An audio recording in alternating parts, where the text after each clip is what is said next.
Y hoy vamos a hablar de El Alamein, pero no vayan a pensar que estamos hablando de una película o de una novela romántica, a pesar que el nombre es conocido.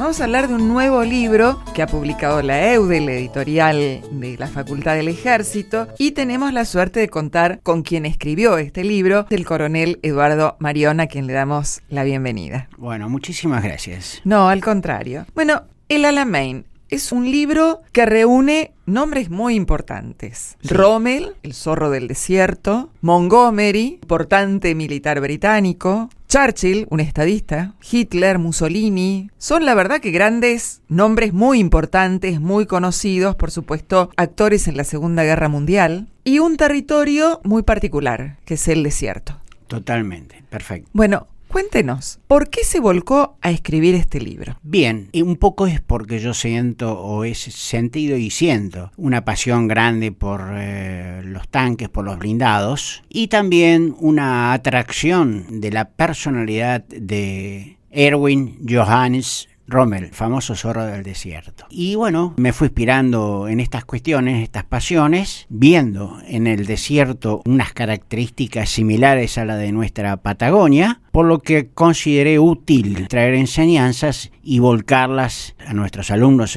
fundamentalmente de la Escuela de Guerra, y llevarlos adelante con estos conocimientos para que analicen, para que estudien, para que se informen, puedan extraer conclusiones que les sean útiles en su futura conducción como hombres militares, ¿no? Ahora, este libro, bueno, lo presentamos en la editorial, en los cafés literarios que tienen, y usted comentaba que la conducción militar tiene mucho de arte y de ciencia. Y así tenemos como dos representantes. Los arquetipos, claro. Bueno, cuéntenos un poquito eso. Piense que lo está escuchando gente que no tiene por ahí mucho que ver con el mundo militar. Un público muy heterogéneo. Bueno, perfecto. Rommel es un hombre nacido no de familias acomodadas, es un hombre humilde, familia media, que se va haciendo. Quería ser ingeniero y el padre lo obliga a ser militar. Este es un hombre con una personalidad muy, muy importante. Es un hombre valiente, es un hombre, una especie de todopoderoso. Es un hombre que tiene inspiración. En la Primera Guerra Mundial es condecorado por la Mérite, una condecoración o un honor importante dentro del ejército alemán, y es un hombre que impulsa a la gente, a sus oficiales los impulsaba, a sus soldados, a una forma de lucha muy, muy seguro de sí mismo, muy, muy poderoso, con una clara conciencia del deber, con un espíritu de vencer importante, mientras que su oponente, cuando yo estudio las características de Rommel, yo pensaba, ¿quién puede vencer a este hombre? Es muy importante. Bueno, empiezo a estudiar y veo Churchill, un gran estadista, luego que fallece el general que había designado Gott a cargo del 8º ejército, que iba de fracaso en fracaso, o de frustración en frustración, más que de fracaso. Una vez que fallece el que había designado, que era el general Gott, en un accidente aéreo fallece, entonces designa a Montgomery. Bernard Law Montgomery, es un británico muy estudioso, muy técnico, se aferra a las estructuras del conocimiento totalmente, había estudiado mucho historia también, y es un representante como si fuera de la ciencia, mientras que todo lo que es creativo estaba en su oponente, en Rommel. Es por eso que yo hago el enfrentamiento. Más que el enfrentamiento, hago la comparación, porque se pueden ejercer las dos cosas. La conducción de las operaciones en combate es un arte y es una ciencia. Son ambas cosas. No hay una separación, porque yo me puedo inspirar y puedo aplicar los estudios que tengo, las técnicas de Estado Mayor, por ejemplo, las puedo aplicar perfectamente con inspiración, con creatividad. Entonces estoy haciendo el uso de las dos cosas, claro. La ciencia y el arte. El arte. Eso es, básicamente. Ahora, la relación entre Montgomery y Churchill, muy estructurado, Churchill. Sí. Y Rommel con Hitler, porque Hitler también, muy, no sé si decir estructurado, pero... No, sí, era un... ¿Cómo se admitían estas formas distintas de convivencia? Bueno, siempre ha sido cuestionado Rommel en ese aspecto. A ver qué era lo que hizo que Rommel lo eligiera a él para colocarlo que Hitler a cargo. lo eligiera claro, para colocarlo a cargo del Afrika Korps y lo enviara. Claro. Bueno, es una relación no muy profunda, porque ha habido hechos destacados en Rommel en donde muestra que no era nazi. Ujú. El principal problema que ha tenido como crítica a Rommel. Sí, no todo el ejército alemán era nazi. No, Eso es una evidentemente realidad. no era un hombre de cuna prusiana, como le dije antes. Era un hombre que se fue haciendo a la vida militar, alpinista o montañés. Y tan es así que la relación se empieza a producir cuando Rommel, a cargo de un par de escuelas militares previo a la Segunda Guerra Mundial, escribe libros. Entonces, esos libros muy famosos del empleo de la infantería, fundamentalmente. Como consecuencia de su experiencia en la Primera Guerra, donde fue condecorado con el máximo premio que se le puede entregar a un oficial alemán en esas circunstancias. Entonces Hitler lo empieza a conocer y lo nombra a cargo de jefe de su custodia personal. Ajá. Ahí empieza a tener una relación con Hitler. Rommel y Hitler, hasta que se está por iniciar las operaciones ofensivas sobre Francia, cuando ya se inicia ya prácticamente la guerra, la Segunda Guerra, y lo designa a Rommel a cargo de una división, de una de las divisiones que estaba a órdenes de Guderian para la famosa ruptura del Sedan. Sí. Lo pone a cargo de la séptima y tiene mucho éxito Rommel. Rommel era un tipo que se ponía al frente de sus hombres y los hacía avanzar sí o sí. Tan es así que a la séptima división la llamaban la división fantasma, porque aparecía acá y allá. Claro, era tremendo cómo impulsaba este hombre a su gente. Y la gente lo adoraba, ¿no? Claro. Después ahí en mi libro está escrito, los mismos enemigos, los británicos, tuvieron que se les ordena, Montgomery cuando se hace cargo, lo primero que ordena es que no hablen bien de Hitler, porque los mismos británicos lo admiraban al zorro del desierto. Claro. Porque lo sorprendía, realmente lo sorprendía. Y hacía cosas fantásticas, qué sé yo, se le ocurría a él, ¿no? Ponía hojas de palmera en camiones o motores de aviación a la parte de atrás de camiones para que levantaran polvareda cuando avanzaban en el desierto, ¿no? Claro. Cuando avanzaban, entonces eso parecía una gran... Claro, un gran despliegue y no era tal. ¿Qué diablos era eso? Bueno, y ahí es la relación lo manda al África para apoyarlo a Mussolini, Hitler, para apoyarlo a Mussolini en su enfrentamiento con los británicos, y ahí lo designa a cargo del Afrika Korps. Ahí empieza a trabajar Rommel. Hacemos una pequeña Por pausa supuesto. y seguimos.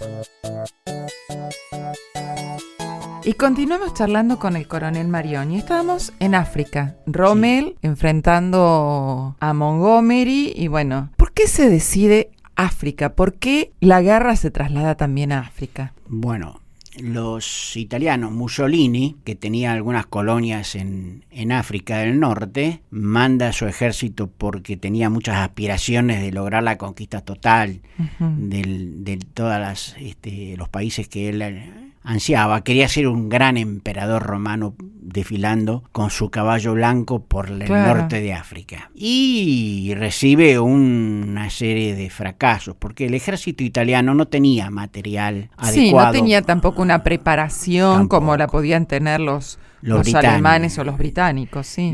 Se enfrentan los británicos, le pegan una paliza bastante importante. Tan es así que Hitler se asusta, porque dice... Bueno, se asusta, es una forma de decir, ¿no? Hitler ve a Mussolini que cae y lo busca apoyar de manera tal que no sea un conflicto político en su país, la derrota de los italianos en el norte de África. Y es ahí donde designa a Rommel y designa fuerzas que constituyen el Afrika Korps para que vayan a auxiliarlo a las fuerzas italianas al norte de África. Claro. Ese es el motivo por el cual los alemanes van al norte de África. Ya estaban lanzados contra los rusos en la Operación Barbarroja, pero manda algo a cargo de Rommel para que auxilie justamente a los italianos. Se excede tanto, porque es exitoso Rommel, se excede tanto que al final va necesitando más fuerzas y va necesitando más materiales porque el éxito era grande y podía ir avanzando y llegar hasta Egipto.